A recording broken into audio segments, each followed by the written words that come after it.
Hey guys, it's Kelly with the suburbansoapbox.com, and today we are making a rich and tender lobster tail. This lobster tail recipe is so easy to make. Just a few simple steps and you will have this lobster on the table in no time flat. This is perfect for every holiday all year long.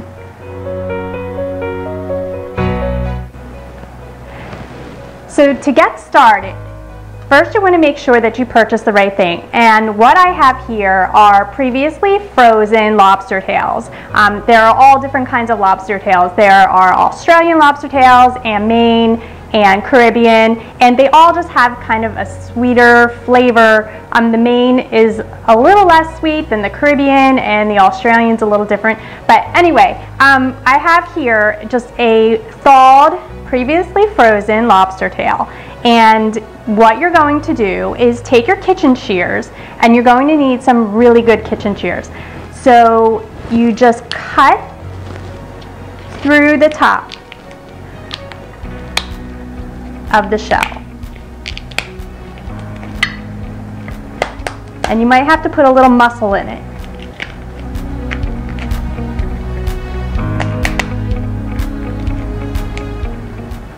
And just cut all the way down to the base of the tail.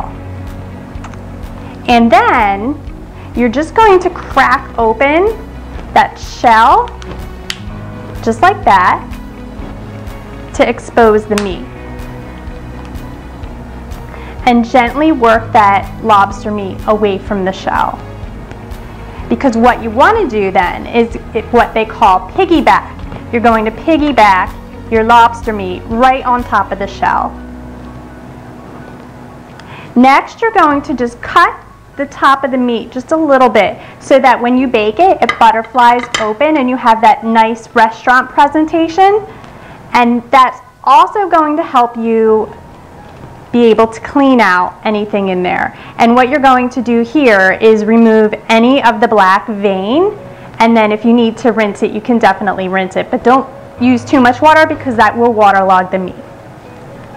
And then once you have all of that cleaned out, you can close up the shell and just rest the meat right on top, just like that. Okay, last one.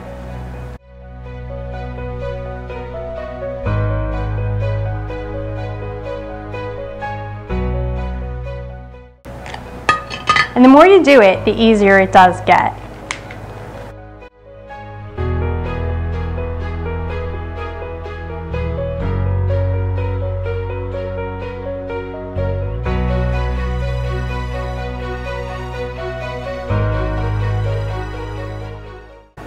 Just gently loosen it away from the shell.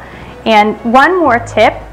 You want to make sure that you leave the meat attached to the end of the tail. This will make sure it doesn't slide off when you put it in the oven to bake. And then open up that meat to butterfly it a little bit. And then we're going to arrange them all on a baking sheet. So you want them sitting up on the baking sheet. And this will also make sure that they all bake evenly. It's kind of like a little roasting rack for your lobster.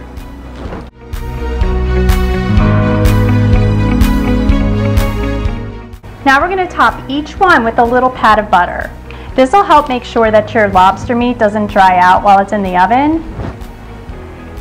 We're baking it at a pretty low temperature, so it most likely will not dry out, but this is just to ensure that everything stays tender, moist, and juicy.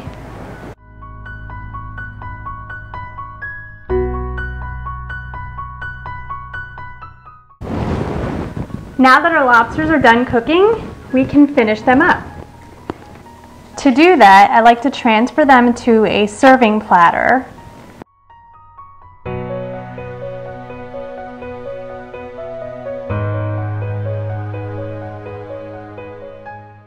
Sprinkle with a few chopped herbs, like parsley and chives would be great.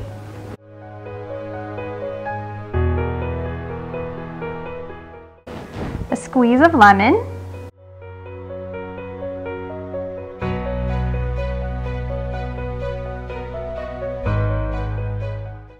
and drizzle with more melted butter.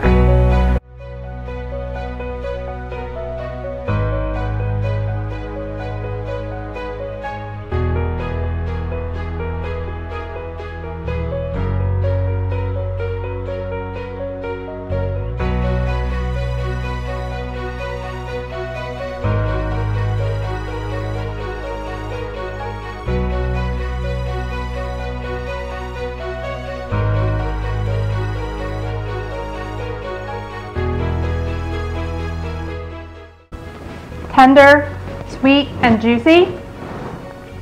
It's the best. See how easy it was to make this easy lobster tail recipe? Impress all your friends and guests all year long at every dinner party. For more recipes and tips, visit thesuburbansoapbox.com. And if you liked this video, please be sure to share it.